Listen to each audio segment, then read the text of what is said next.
조 목사님을 함께 그 묵념하는 마음으로 이런 마음을 좀 같이 나눴었고요.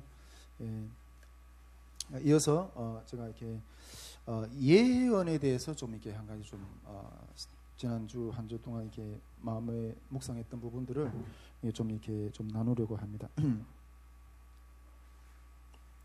여러분, 예언에 대해서 상당히 모두 이렇게 신비롭게 생각하는데 이거는 그냥 하나님과의 교제의 연장선이에요.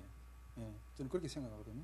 교제의 연장선이고, 교제 가운데 그 하나님과 교제하다 보면 교제 가운데 이게 장래에 대한 일을 종종 지시할 때가 있어요. 그리고 우리 사람은 한 치 앞도 내다볼 수 없잖아요. 자기 길을 모르잖아요. 그런데 그래서 지도가 필요한 거예요. 지도가 필요한 거예요. 그때 주님이 우리와 소통하는 것 가운데 우리가 보지 못하는 영역을 하나님이 알려주시는 거예요. 그냥 알려주시는 거예요. 여러분, 우리는 과거와 현재밖에 볼 수 없지만은 주님은 우리의 과거와 현재와 미래를 다 보고 계세요. 동시에 보고 계세요. 우리 차성사님 이야기를 좀 자주 해서 참 그렇긴 한데, 차성사님이 그런 말씀을 하시더라고요. 주님은 우리의 과거와 현재와 장래를 동시에 보세요. 우리는 이 사람이 현재를 보고 막 판단하고 막 정지하고 이러잖아요. 그런데 하나님은 이 사람이 지금 이렇게 이렇게 죄의 짐에 의해서 힘들어할지 걸 알면서도 보시는 동시에 이 사람이 장래에 어떻게 하나님이 변화시켜서 쓰실 그것까지도 보고 계시는 거예요. 할렐루야. 그리고 로마서 12장인가요? 로마서 14장인가요? 내가 누구에게 감히 형제를 힐난하는가? 그 사람을 하나님이 받으셨다고. 하나님은 지금은 죄의 어떤 짐에 무거워서 힘들게 지쳐서 막 힘들어하고 있을지는 모르지만은 하나님은 그 사람의 장래를 보고 계세요. 그 사람의 장래에 어떻게 변해서 하나님이 사람으로 쓰임 받고 동시에 보고 계신다는 거죠. 근데 우리는 단순하게 그냥 현재밖에 못 보는 거예요. 그러나 하나님은 그 예언이라는 그 장래에 대한 하나님의 일에서 이야기를 하시는 거예요. 할렐루야. 이 예언이라는 어떤 면에서 하나님이 보증이라고 이렇게 말할 수가 있어요. 우리가 정말 한치도 앞도 내다볼 수 없는 그런 영역 가운데, 여러분, 이 예언이 없다면, 앞날에 대한 어떤 하나님의 인도하시 없다면 우리는 앞으로 전진할 수가 없어요. 여러분, 그래서 우리가 비전의 사람들은 정말 앞이 안 보이는 그 새카만 어떤 그런 상황 가운데서도 비전이라는 어떤 그런 꿈, 그것이기 때문에 전진하는 거예요. 여러분, 우리 시편에 보면 묵시가 없으면 백성이 방자히 행한다고 했어요. 즉 다시 말하면 묵시가 없으면 백성이 망한다는 거예요. 묵시라니 뭐예요? 앞날에 대한 하나님의 지도인 거예요. 저는 예언을 잡고 삽니다. 우리가 참 이렇게 저도 이렇게 재혼했지만은 여성들도 참 이렇게 남자를 선택할 때 정말 저 사람은 정말 이렇게 좀 흔들리지 않고 바위 같은 어떤, 내가 저 사람한테 나를 맡기면 그래도 내가 뭔가 보호되고 의지가 되고 그런 사람들한테 나를 주고 싶지 않겠어요? 그런데 여러분, 그 바위와 같은 그 견고함, 그런 것이 어디서 나올까요? 그 어떠한 상황이 빗바람이 몰아서 생활 속에서 빗바람이 몰아쳐도 흔들리지 않는 그 사람의 견고함을 딱 보고, 여러분, 심지가 견고한 사람을 하나님이 붙드신다 그랬어요. 근데 그 심지, 견고함, 그 바위 같은 어떤 그런 것들이 어디서 나올까요?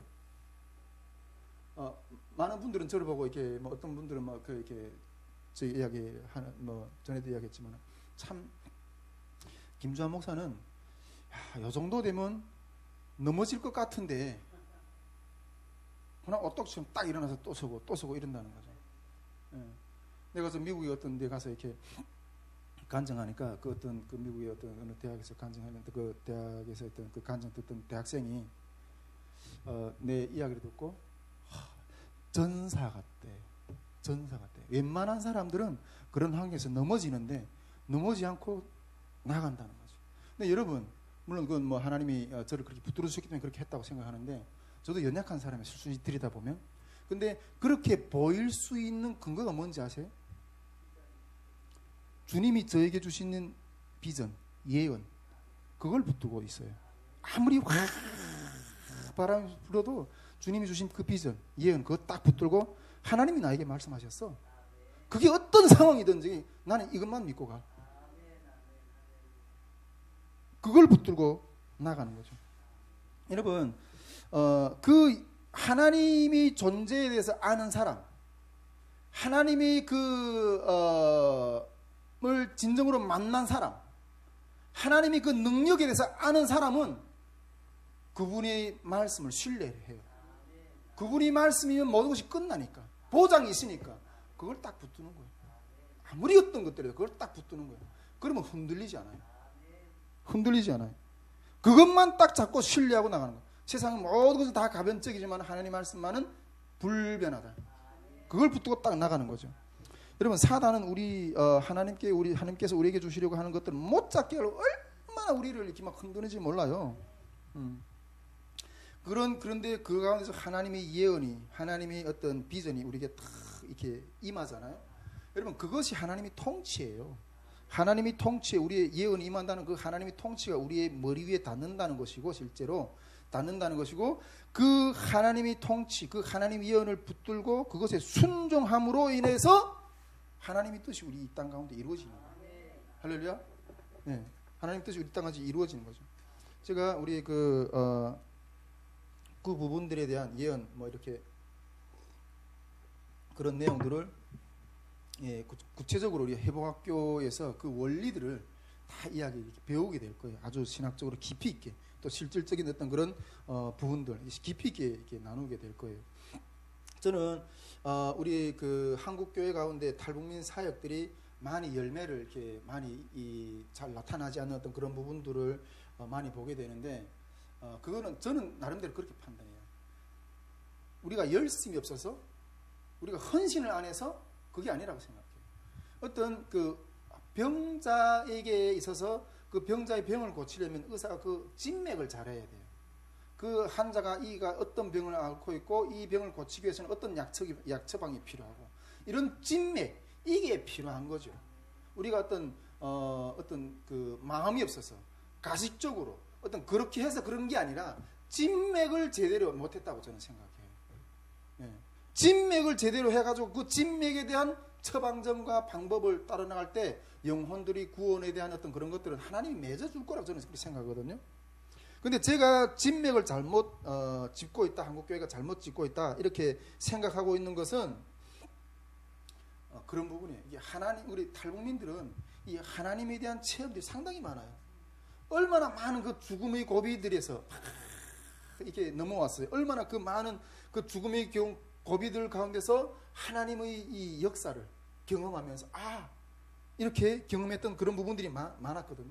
여러분, 우리가 나중에 북한 선교를 하려고 막 우리 이렇게 전문의 목사님도 이제 통일이 되면 북한에 들어가시겠다고 이렇게 지금 준비하고 계시는데, 그 북한에 들어가서 그 주체 사상으로 정말 이렇게 똘똘 뭉쳐진 그 완전히 강팍한 그 심령들을 무엇으로 그걸 변화시키게 했어요. 그거 무엇으로? 그런데 그 단단한 심령들을 하나님이 그 고난 속에서, 고난의 품을 가운데 던져넣어 가지고 탈북하면서 강을 건너면서 이 삼국을 거쳐서 그 악어강을 건너면서 그게 다 깨진 거예요. 그 가운데서 하나님이 그 역사가 임하고 하나님이 그걸 만난 경험들이 있거든요. 탈북민들 가운데는 많은 분들이 그 배우지 못해서 그렇지 영적인 세계가 열려져 있어요. 민감해요. 그런 부분들이 민감하거든요. 예. 그런데 저는 이 부분을 치고 들어가야 된다고 생각해요. 이 말씀하고 우리 회복학교 교재가 그걸 치고 들어가는 훈련이거든요. 이 부분을 치고 들어가면서 그러면 우리가 이렇게 그런 영적인 대화들을 하게 되면 그냥 푹푹 열려요, 마음이. 물론 이단들도 뭐 이런 부분들을 이용해서 뭐 이렇게 전도를 하는 어떤 그런 부분들이 있긴 하지만은, 여러분, 그 이단들이 하나님의 역사를 오용해서 그렇게 써먹는 거지만은, 그런 것들을 경계해야 되지만은 우리는 하나님의 성령의 인도하심을 따라 그 영혼을 따라 나가야 되는 거예요. 그런데 한국 교회는 이 부분에 대해서 하나님의 음성을 듣고 하나님의 기적이라든가 하나님의 어떤 그 환상을 보고 꿈을 보고 그 영적인 교제의 소통하는 부분들을 하도 이 사단 이단들에게 치우쳐가지고 싹 닫아놨어요. 싹 닫아놨어요. 그리고 그런 사역을 하려고 하는 사람들은 뭐 그냥 이상하게 봐요. 그리고 그 영역에서 터치하면서 교육할 수 있는 지식도 다 닫아버렸어요.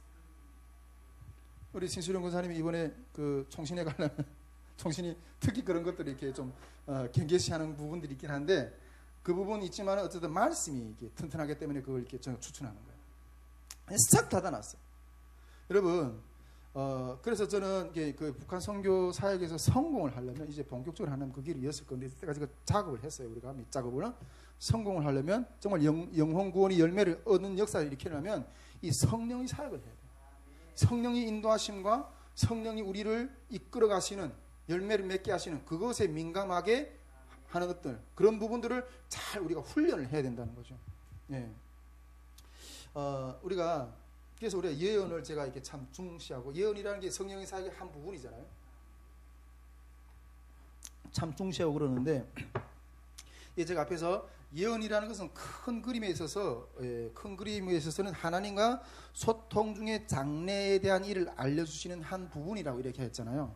근데 우리가 예언이라고 했을 때 이런 하나님과 일주일마다 하나님 소통하는 어떤 그런 전체적인 그림과 소통하는 것이거든요. 근데 하나님과 이게 소통하는 것 가운데서 뭐 크게 보면 두 가지 방법이 있을 수가 있다고 생각하는데 첫째는 성경을 통해서 성경을 많이 읽으면 어떻게 하나님과 소통할 수가 있어요? 여러분 이 성경은 하나님의 성품이에요. 뭐 하나님 우리 구원의 역사에 대한 그 모든 어떤 길도 있지만은 이걸 많이 읽으면 하나님의 성품을 많이 우리가 이해할 수가 있어요. 하나님의 성품을 담게 돼요. 그러면서 그 하나님의 성품을 담아가면서 여러분 하나님의 성품을 닮아가게 되면 어떻게 돼요? 내가 주님의 성품을 닮아가게 되면 내가 행하는 것이 곧 주님이 행하는 것처럼 보여지는 거예요. 나타나는 거예요. 그래서 우리가 주님이 그 아브라함 보고도 그렇고 다윗 보고도 그렇고 너는 내 친구라고. 왜 친구라고 했겠어요? 그 내만큼 닮은 내 마음을 친구라는 건 자기 마음을 가장 잘 이해해주고 잘 아는 사람, 그 어려운 것도 다 터놓은 사람을 친구라고 해요. 그 어떤 순간에도 나를 배반하지 않고 끝까지 같이 가는 사람을 친구라고 하는 거예요. 그래서 그 친구라고 했어요. 그러니까 하나님 마음을 그렇게 잘 안다는 거예요. 그래서 성경을 많이 읽으면 하나님의 성품이 내 마음이 이렇게 꽉 차 있게 되고 담게 되고 하나님이 원하시는 어떤 그런 성품으로 살아가는 사람이 되는 거죠. 즉 그러면서 하나님의 그 성품이 담은 말씀이 내 안에 충만. 성령 충만이라는 것은 말씀 충만이라 그러잖아요. 그 말씀 충만이라는 건 다른 말에서 하나님 성품으로 내가 충만하게 되어 있다는 거예요. 그 내가 무슨 말을 해도 그냥 그게 하나님의 말을 마음처럼 그냥 이야기하는 거예요. 네. 내 안에 하나님의 기준이 있기 때문에 그 기준을 따르면서 사는 것이 곧 하나님의 음성을 듣는 거랑 마찬가지인 거예요. 이것이 첫째로 우리가 하나님의 음성 소통하는 어떤 그런 방법이고, 두 번째로는 실질적으로 인격적으로 교제하는 그 말씀을 기준으로 해서 실제로 인격적으로 교제하는 하나님과 소통하는 이제 여러 언어들이 소통의 언어들이 있는데 그런 언어들을 우리 회복학교 때 이렇게 계속해서 배울 건데 앞에서는 이렇게 성경의 첫 번째 인격적인 교제를 하면 또 뭐 소리로 음성으로 우리 하나님께 그 언어를 그 뜻을 전달해 주는 내용도 있고 또 그림 언어로도 우리 하나님께 말씀을 하세요. 그림 언어랑 우리가 꿈으로 환상으로 그렇게 보여주는 거. 또 하나님은 또 이렇게 현상의 언어로도 우리에게 보여주세요. 현상의 언어란 뭐예요? 기적, 이적 이런 것들로 기적이란 단순한 기적이 그게 목적인 게 아니라 그것을 그걸 통해서 하나님 우리에게 말씀하시는 거예요. 네. 하나님 말씀하시는 거예요. 이런 부분들을 우리가 이게 회복학교 때 구체적으로 배울 건데 지난 기간 저는 제 말씀에서 제 이게 그 말씀을 나누면서 이런 예언의 여러 면면들을 종종 여러분들에게 좀 나누었어요. 그 구체적으로 나눈 것 가운데서 뭐 큰 카테고리를 이렇게 예언에 대해서 이렇게 좀 내가 그때 제기되는 문제들 통해서 어떤 그런 부분들을 좀 이렇게 나누긴 했는데 크게 카테고리를 보면 이렇게 예언들이 이렇게 서로 이렇게 충돌될 때도 있더라고요. 예. 그리고 또 어떤 예언에 대해서 해석하는 어떤 그런 문제, 그리고 또 예언이 또 성취되는 문제 등 이런 부분들을 좀 이때까지 오면서 조금 이렇게 종종 기회가 될 때마다 생각날 때마다 감동될 때마다 여러분들하고 좀 이렇게 나눴어요. 오늘은 이 예언이 성취 면에서 부분에서 한 가지 좀 여러분들하고 지금 나누고 싶은 거예요. 예언의 성취 부분에서 이렇게 좀 나누고 싶은데, 저는 지난 기간 우리 선교회가 2017년 4월에 이렇게 기도회가 이렇게 시작되면서 이렇게 시작됐는데, 우리 선교회가 지난 기간 동안 우리 선교회를 향해서 하나님이 이루기 원하신 어떤 그런 예언의 말씀들을 몇 번이나 이렇게 선포를 했어요. 종종 하나님이 우리 선교회를 어떤 단체로 하나님이 이제 세워서 통일시대에 우리 하나님이 도구로 사용할 것이다 하는 어떤 그런 예언들을 종종 이렇게 선포를 했었어요. 예. 첫째는 제가 너무 가장 뜨겁게 받았던 것들이 하나님이 우리 선교회를 전에도 선포했지만은 다시 한번 말씀드리는데, 이 한반도의 알곡을 타작하는 기계로 삼겠다. 알곡. 제가 그때 우리 선교회를 세우면서 2017년도 그때 이렇게 기도회 시작하면서 세우면서 어떻게 알곡을 타작하는 기구로 만드실 건가? 이런 말씀을 받으면서 그게 어떻게 이루어질지도 몰랐어요. 그런데 점점 그 말씀에 순종하다 보니까 말씀 학교도 세워지고, 회복 학교도 세워질 것이고, 이제 이게 지역 모임도 계속 세워질 것이고, 방언 새벽기도 운동이 세워질 것이고, 그냥 진짜 이게 십자가의 군사들이 통과해야 될 훈련들이거든요. 야, 어떻게 그때 후의 일을 그렇게 보시고 이런 말씀을 주셨을까? 이런 생각이 들더라고요. 이제 쭉정이들은 다 날아가고 알곡들을 타작하는 그런 도구로 우리 선교회를 하나님이 통일시대에 그런 강력한 도구로 세우실 거라는 거예요. 그리고 또 3차 통일 캠프 때 주님이 그런 마음을 주셨어요. 우리 선교회가 이제 이 탈북민 사회의 어떤 구심점의 역할을 할 거라는, 영적인 구심점. 제가 요즘에 참 이게 선교회라는 게 교회하고 좀 이게 시스템이 달라서 좀 일반 사회 영역이라든가 탈북민들 영역에 좀 다가가는데 조금 용이하지 않는가 이런 생각도 좀 하긴 하는데, 요즘에 이게 탈북민들 사회에 이렇게 많이 좀 접해보고 이러는데 참 이렇게 지도자가 없어. 많이 분열되어 있고, 그리고 사회 가운데서 아직 인정도 못 받고, 탈북민이라는 게 소수잖아요. 표도 안 되니까 뭐 정치인들이 밀어주려고 하는 어떤 그런 것들 이용만 해먹으려고 하고, 그런 것들이 없어. 여러분, 통일 사회가 되려면 이 탈북민들이 이 영역에 하나님이 이 한국 사회 가운데 이 탈북민들을 보내줘서 통일민으로서 두 사회를 이해한 사람으로서 정말 큰 역할을 해내야 되고, 가이드 역할을 해낼 중요한 어떤 계층들인데 아직 어떤 영향이 없는 거예요. 근데 하나님이 이제 통일 캠프라든가 어떤 이런 것들을 통해서 이제 이 구심점, 이 사회를, 이 탈북민들을, 여러분 정치를 해봤잖아요. 뭔가 해봤잖아요. 안 돼요. 그러나 이 영적인 능력, 이것으로 이 마음을 묶어내는 어떤 그런 구심점의 역할을 이제 주님이, 우리 지금 여기 몇 명이 안 나왔지만 주님이 그런 마음을 주셨어요. 네. 그런 것들을 이제 계속 하게 될 거고요. 그리고 우리 선교회가 제가 대림에 우리 선교회 사무실 있을 때부터 그걸 선포했거든요. 하나님이 이제 우리 선교회를 세계의 어마어마하게 큰 어장을 이제 운영하게 하실 거다, 이렇게 말씀하셔요. 그래서 그 세계의 의장이 뭘까? 세계의 의장이 뭘까? 그래 맨날 그렇게 궁금했거든요. 근데 그 세계의 의장이 지금 준비됐어요. 첫째는 통일 캠프, 두 번째는 말씀 학교, 세 번째는 회복 학교. 그 영적인 세계의 의장이 고기들이 득실득실해요. 그런 것들을 이렇게 선포하겠어요.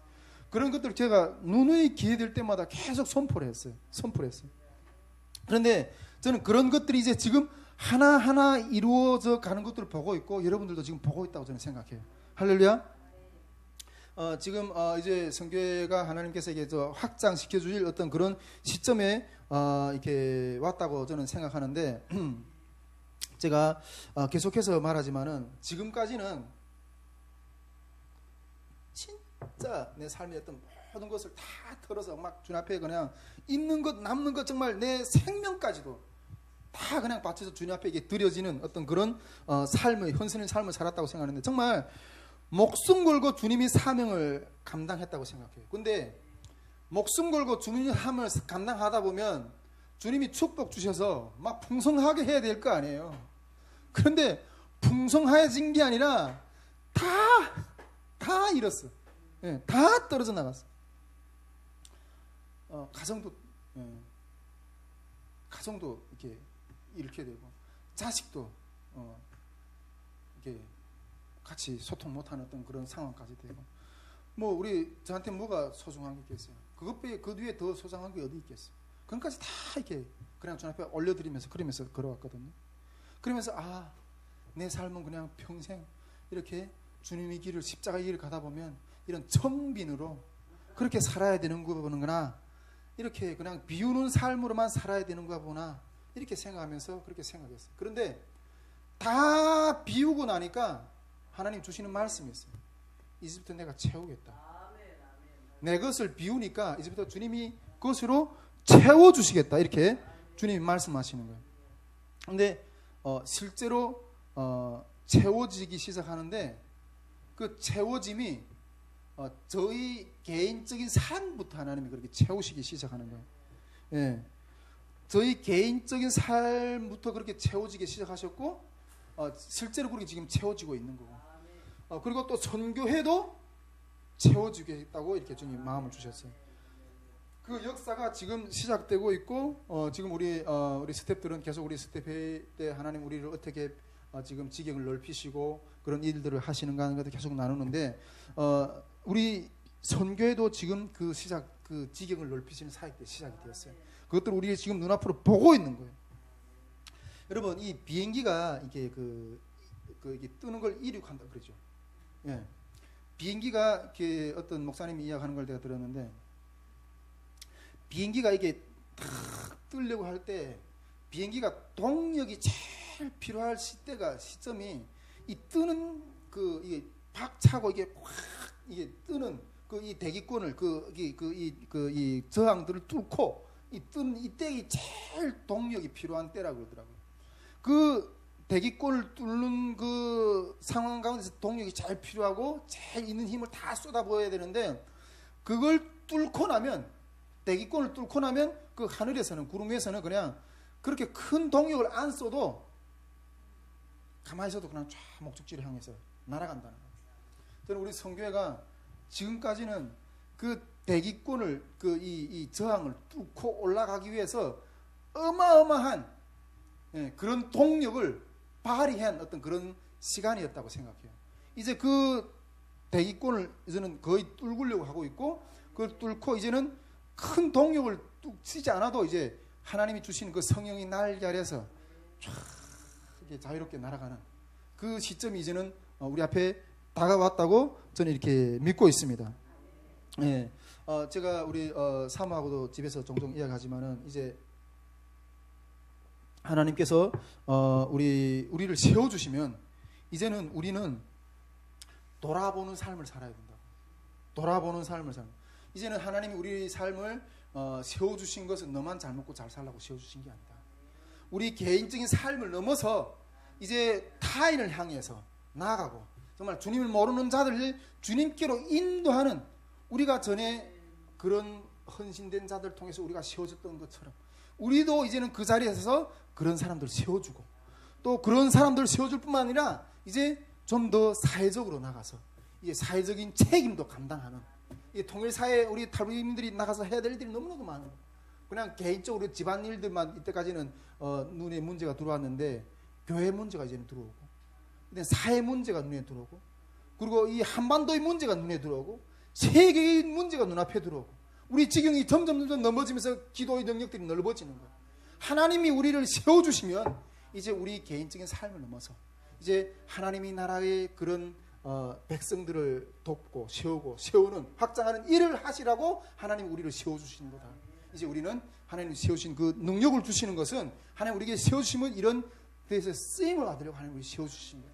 그래서 계속해서 우리 하나님 앞에 어떻게 쓰임받고 어떤 일을 전진해 나가는가 그런 이야기들을 종종 이게 집사람하고 이야기를 종종 하게 됩니다.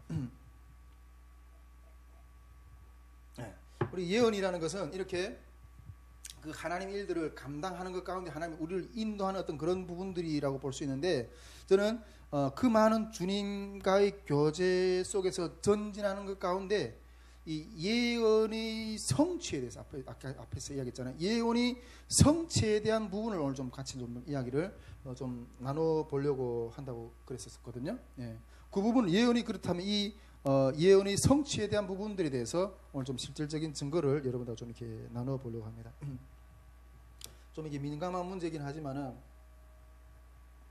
저는 저희 이게 재혼에 대한 문제에 대해서 많은 반응들이 많은 반응들이 있었고, 반응을 넘어서 이게 그 반항 정도까지 이렇게 많이 이렇게 어려웠어요. 그 문제를.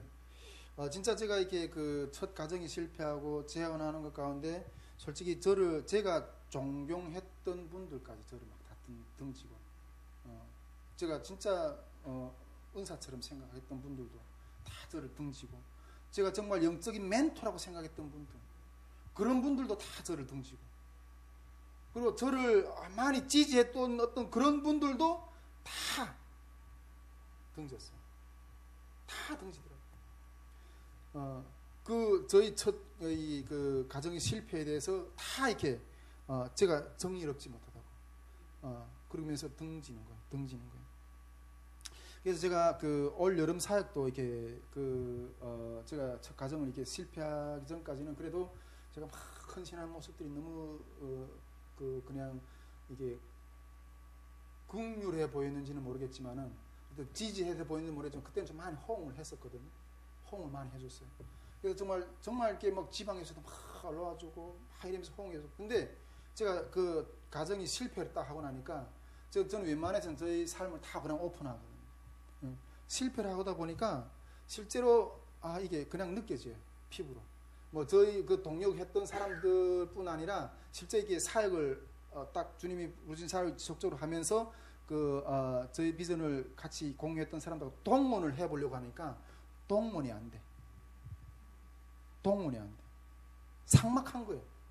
왜? 너는 실패자다. 이러면서 동문이 안 돼. 그렇게 지난번처럼 그렇게 사역의 호응을 동의를 못 얻어낸다는 것들에 대해서 많이 느끼게 됐어요. 확실히 전에 사역하던 때와 분위기가 사뭇 달라요. 그런데 이제 이 모든 판단들에 대한 종지부를 찍을 때가 온 것 같다, 이런 생각을 좀 하게 돼요.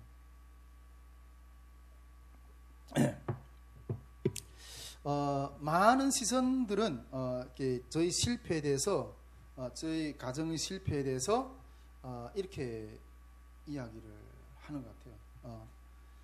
첫 가정을 당신은 하나님이 인도하신 것 가운데, 그 하나님이 예언하고 응답 가운데 그 가정을 이뤘다고 했지 않냐? 그렇다면 주님이 인도하신 것 가운데 하나님 우리 가정을 세워주셨어. 근데 실패했잖아요. 그 실패는 제 마음 가운데도 스스로 올무에 빠지는 거예요. 저도 스스로. 아니, 하나님이 인도해 주셨다면서 왜 실패했어? 제가 그 회복학교 때 그 예언의 해석에 대한 부분들에 대해서 구체적으로 나눌 거거든요. 예. 이 문제에 대해서 가장 명확하게 볼 수 있는 것은 제 자신이고, 해석도 책임도 제일 무겁게 지는 것은 제 자신이에요. 누구보다도 제 자신이에요. 제 자신이. 이 재혼의 문제에 있어서 제 자신이 제일 딜레마에 빠져서 헤맸어요. 제 자신이. 그러면서 제가 이렇게 다 하면서 그 첫 만남에 대해서, 그 첫 만남의 예언, 주님의 인도하신 것 가운데, 주님이 인도하신 것 가운데 만났다고 생각하고, 그 만남 가운데서 주님의 음성에 대한 그때 그 첫 부분들에 대해서 다시 한번 곰곰이 생각해 봤어요. 첫 가정이 이름이 하나님의 인도하심이라고 이렇게 확신하고 결혼했던 것은, 제가 기도 중에 전처를 닮은 딸을 보여주셨거든요. 전처를 닮은 딸을 딸도 보여주셨지만은 그 딸까지 보여주셨다는 이야기까지 몇 때까지 선포했어요. 근데 솔직히 그 뒤에 또 한 부분이 있었거든요. 우리가 그 예언이나 꿈이나 환상을 볼 때는 디테일하게 이야기를 해야 돼요. 그 보았던 것들 디테일하게 이야기해야 돼요. 근데 딸까지만 보았던 부분까지만 이야기했어요. 그런데 그 뒤에 아들도 하나 있었어요. 아들도 하나 있었거든요. 그래서 제가 전차하고 같이 지낼 때 우리에게는 아들이 하나 더 있다. 실제 딸을 닮은 우리 전처를 닮은 딸을 실제 하나님이 그래서 이렇게 얻게 하셨거든. 그런데 아니야, 우리 가정에 아들이 하나 더 있어. 그러면서 전차하고 계속 그 둘째를 하나님께 구했어요. 그러던 가운데 전처가 이렇게 그 유산을 3번이나 했어요. 유산을 3번이나 했어요. 여러분 뭐 우리 여기 여성분들은 다 아시겠지만 그 유산하는 현장을 딱 보는 게 너무 끔찍하더라고요. 그래서 하여 3번이나 그렇게 그 여자가 그렇게 하다 보니까 더 이상 요구를 못 하겠더라고요. 미안해서. 예, 유산을 했어요. 그래서 인위적인 유산인 게 아니라 자연적인 유산. 자연적인 유산이었어요. 자연적인 유산이 됐어요. 너무 미안해서 더 이상 요구를 못 하겠더라고요. 그래서 그때 첫 가정에서 이렇게 그 아들이 모습을 보고 내가 하나님의 인도하심을 잘못 받았나? 그렇게 하면서 그때 그 부분에 대한 정말 이렇게 좀 딜레마가 있었어요. 솔직히 딜레마가 있었어요. 그러다가 이 첫 가정이 사역 가운데 어려움이 와서 이렇게 이혼하게 된 거죠. 그러면서 이렇게 또 다시 혼자서는 주님이 사역을 감당하는 게 이렇게 남자 사역자가 혼자서 이렇게 사역한다는 게 이렇게 쉽지는 않은 문제더라고요. 또 여러 가지 문제도 있고. 그래서 이거 재혼을 해야 되는구나. 또 첫 전처가 이렇게 뭐 돌아올 생각도 안 하고 그런 생각이 있어서 그래서 다시 재혼을 생각하면서 그 처음에 그 하나님 앞에 받았던 환상을 다시 한번 계속 이렇게 저는 예언을 붙들고 잡고 산다 그러잖아요. 그 환상을 계속 두려보고 그러면서 그때 아들이 있는 거. 이것이 나의 삶 가운데 두 번째 결혼에 대해서 하나님이 이야기하는 것이 아닌가. 그런 생각을 좀 계속 하면서 그러면서 이것도 하나님의 인도하심일 수도 있다. 이러면서 재혼을 선택했고 상황 가운데서 오늘 또 이렇게 지금 사모를 만나서 이렇게 재혼을 하게 되었어요. 그 재혼을 하면서 지금 사모가 같이 이렇게 결혼 생활을 하면서 또 귀한 또 하나님의 선물을 태아를 또 생명을 이렇게 주 앞에 선물로 이렇게 받은 거죠. 근데 이제 이 태아가 아들인가 딸인가? 아들인가 딸인가? 예. 가에 따라서 나의 예언 사역, 그리고 내 삶의 정당성을 주님 앞에 보증받는 아주 살벌한 시험장입니다. 아주 살벌한 시험장입니다.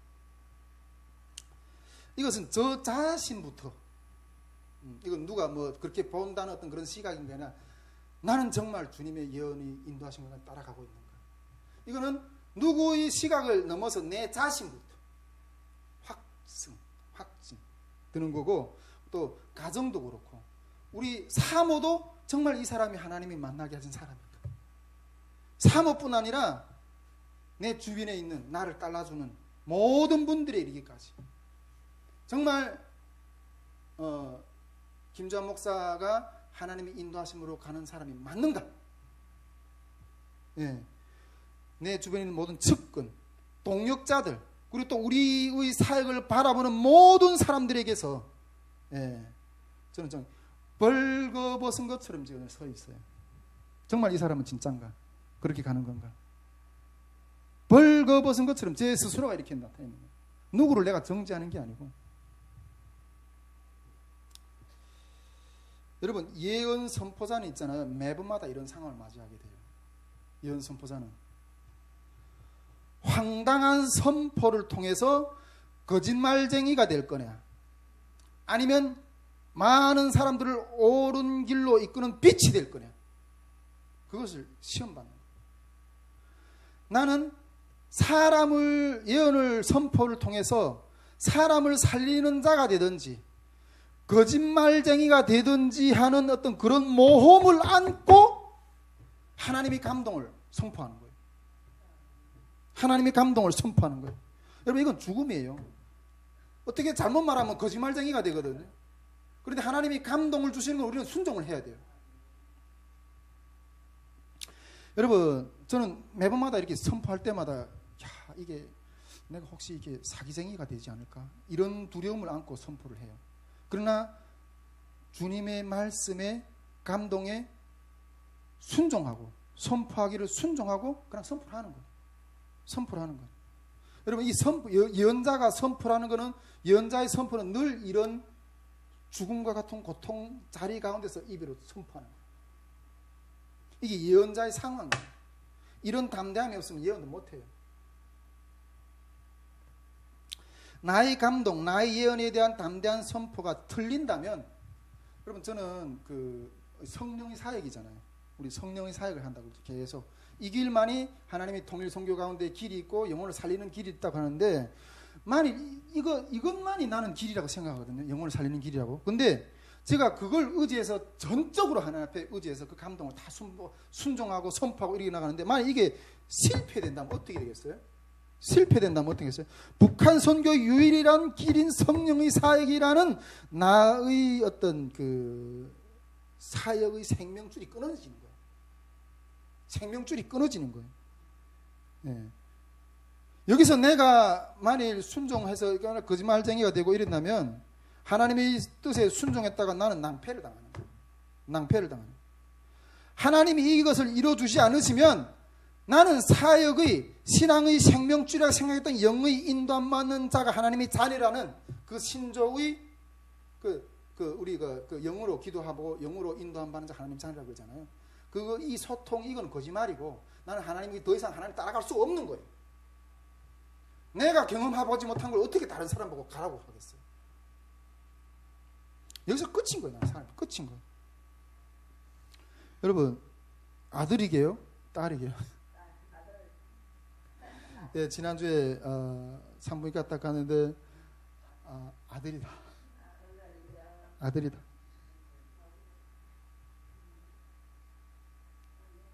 눈물이 나더라. 아들도 기뻤지만은 하나님이 나를 인정해 주시는 거예요. 우리 가정을 인정해 주시는 거예요. 눈물이 나더라. 그리고 또 놀란 건 어떻게 제가 그 2007년도에 이 그 첫 결혼을 해서 그때 그 환상을 봤거든요. 어떻게 그때에 오늘날 2023년도에 되어질 일들, 되어질 어떤 상황들을 말씀에 쭉 예언할까? 하나님은 참 정확하시다. 여러분 하나님 인도를 따를 만한가요? 아니면 신뢰 못할 것 같은가요? 물론 여러분 예언이 하나님께서 사람의 행위가 완벽하거나 정당하다는 것을 증명하는 것을 목표로 하고 있다고는 생각지는 않아요. 예, 죄 가운데서 살아가는 인간들은 페라벨 어떤 연약한 모습들이 다 있을 거예요. 그 가운데. 그러나 그러한 연약한 죄 가운데 살아가는 연약한 인간들을 구원의 자리로까지 이끌어 가시는 하나님의 최종적인 역사라고 저는 생각해요. 예언은 결국 하나님이 섭리한 목적을 이루는 데 초점이 있다는 거예요. 할렐루야. 저는 우리 서연사모하고 만나면서 부부의 만남을 보면서 이 요셉의 일생을 좀 이렇게 생각하게 돼요. 요셉의 일생을. 제가 우리 서연사모가 이렇게 잉태했을 때 아직 이게 뭐 아들인지 딸인지 모르잖아요. 모르지만은 아직 되어진 일은 아니지만은 아직 우리가 눈에 잡은 일은 아니지만은 이루어지지 않았을 때 주님이 주시는 마음으로 요셉의 일생 우리 삶 가운데 우리 가정 삶 가운데 그냥 비추면서 이렇게 그걸 나눴어요. 요셉의 일생에서 첫째로 영적으로 우리가 받아들일 부분은 우리 요셉이 그러잖아요. 요셉이 그 형제들한테 이렇게 팔려서 애굽의 노예로 왔잖아요. 근데 그때는 그 고통이 요셉이 어떤 그런 고통처럼 느껴졌지만은 그렇게 그런 불의한 일로 이렇게 애굽에 팔려왔지만은 하나님은 이 악을 선으로 바꾸어 가지고 나중에 이 이스라엘의 야곱의 가족들이 애굽 땅에 와서 이렇게 구원받는 어떤 그런 역사를 통해 하게 하셨잖아요. 그러니까 그런 그 장래 일들을 이렇게 설명해 볼 때 지금 이 일은 하나님께서 요셉을 우리 가정을 야곱의 가정을 구원하기 위해서 먼저 보내셨다고 그랬잖아요. 그래서 우리 소연사모하고 하나님이 우리를 이 땅간에 보여주시고 우리를 만나게 하신 것은 우리 북한 땅에 영혼 구원의 역사를 이루기 위해서 우리가 먼저 만나게 하시고 보내주신 거다. 그런 이야기를 했어요. 이거는 우리 가정뿐 아니라 이 땅에 난 모든 탈북민들이 그런 하나님의 부르심이 있고 인도하심인 줄 믿습니다. 이 땅에 와서 우리가 그냥 경제적인 풍요, 어떤 여러 가지 그런 것들만 누리라고 보내주신 것이 아니라 나중에 우리 여기서 준비가 잘 돼서 저 북한 땅에 우리 동족을 구원하는데 그런 일꾼으로 쓰임 받으라고 먼저 보내주신 자들이라고. 예. 그리고 요셉의 그 삶 가운데서 두 번째로 이렇게 그 적용하고 싶은 것은 요셉이 둘째로 영적으로 요셉의 삶 가운데서 둘째로 이렇게 좀 비춰보고 싶었던 것은 요셉이 애굽 땅에 와서 그렇게 고생을 하다가 애굽 땅에 와서 그 총리가 되잖아요. 모든 고난이 지나간 다음에 총리가 되잖아요. 총리가 됐을 때 그 요셉이 그 애굽 제사장의 딸하고 결혼해서 두 자녀를 낳잖아요. 두 자녀를 첫째는 므낫세고 둘째는 에브라임. 예. 므낫세라는 이름은 요셉이 그 창세기 46장 20절에 보면 요셉이 그 장자의 이름을 므낫세라 하였으니 하나님이 나로 나의 모든 고난과 나의 아비의 온 집안 일을 잊어버리게 하였다 하며 이러거든요. 이게 어떻게 얼마나 그 고통이 심했으면 요셉이 그 형들한테 팔려가지고 애굽에서 노예 종살이를 하면서 그런 것 가운데 그 고통을 받았던 부분들이 얼마나 힘들었으면 그 자기가 낳은 자녀의 이름을 거기다 그 의미를 붙였어요. 므낫세. 므낫세라는 이름이 뜻이 나의 모든 고난과 나의 아비의 온 집안일을 잊어버리게 하셨다. 그 아비 집에서 그 받았던 그 고통, 스트레스가 엄청나게 큰 거예요. 그 같은 고통이 너무 짐이 큰 거예요. 용서가 안 돼. 그리고 이 애굽 땅에서 종살이했던 그 무거운 짐들이 너무너무 고통스러웠어. 그런데 내가 이 아들로 말미암아 잊어버리겠다. 회복이 됐다는 거예요. 그래서 우리 태중의 아이 태명을 그 뜻을 해서 회복이라고 지었어요. 회복아 매일 밤마다 회복이라 기도하죠. 그리고 이제 아들이 확정이 됐잖아요. 이제 본명을 지어줘야 돼. 본명을 이런 의미를 좀 따고 싶었어요. 이 요셉에게 두 아들이 있었잖아요. 첫째 아들은 그 고통을 회복시켰었다. 두 번째 아들의 이름은 뭐라고 잡았는가 하면 차남의 이름은 에브라임이라 하였으니 하나님이 나를 내가 수고한 땅에서 번성하게 하셨다 함이라. 열매를 뜻하거든요. 그 요셉이 수고한 땅에서 열매를 얻게 하셨다는 거죠. 여러분, 이 요셉 우리는 우리 아들의 이름을 이 요셉의 자녀의 이름을 영적인 의미를 따기로 했어요. 므낫세라는 걸 모든 고난을 잊게 하셨다는 어떤 부분이잖아요. 이 고난, 저도 고난이 만만치 않았어요. 북한에서 또 군대 때 생활 고난, 그 북한에서 굶주림의 고난, 중국에서 그 집이 없어서 상가집 개만보다 못한 어떤 그런 삶을 천대받던 그 고난, 한국에 와서 그 새로운 문화에서 살던 그 고난, 첫 가정의 실패를 통한 어떤 그런 좌절, 이런 모든 고난 잊게 하셨다. 이 아들로 말이야. 우리 소인 사모도 내가 목이 맥히. 우리 소인 사모 결혼할 때 집에서 간단하게 했잖아요. 집에서 간단하게 했는데 그 한복을 저도 이게 결혼 준비할 만한 상황이 안 돼서 소인 사모 받아줬는데 한복을 그냥 입고 결혼했어요. 우리 소인 사모도 상황이 안 돼서 여러 번 자녀들 낳고 사람들 만나고 이랬어요. 그런데 자기가 결혼은 식을 못 올려봤다고, 이런 옷을 못 입어봤다고, 그 한복을 좀 비싼 것도 아니에요. 마음이 막힙니다.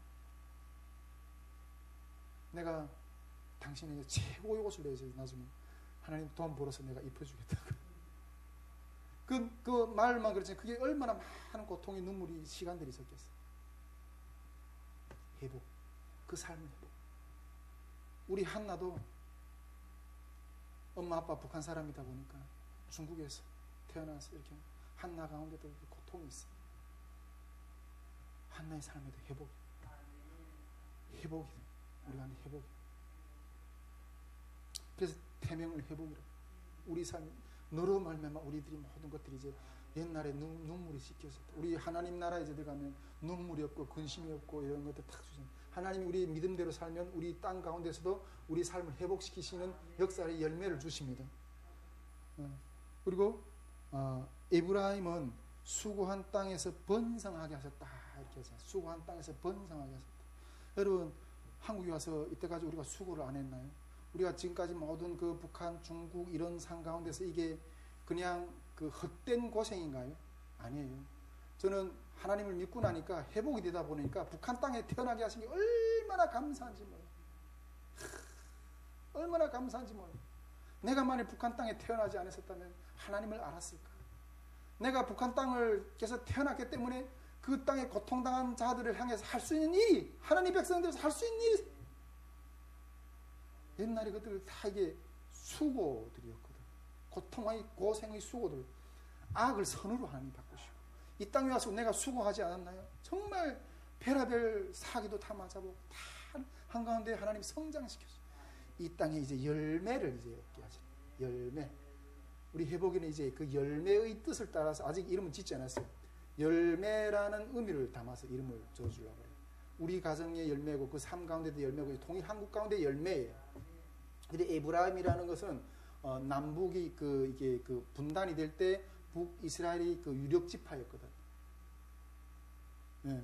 통일 한반도 이제 이게 에스겔 골짜기에서 에스겔이 하나님 예언 주시잖아요. 그때 부러진 나무를 하나 가져다 주고 손에서 하나 끊어지고 한쪽에는 에브라임이라 쓰고 하나는 유다라 쓰라거든. 이 둘을 하나 합하라고 하잖아요.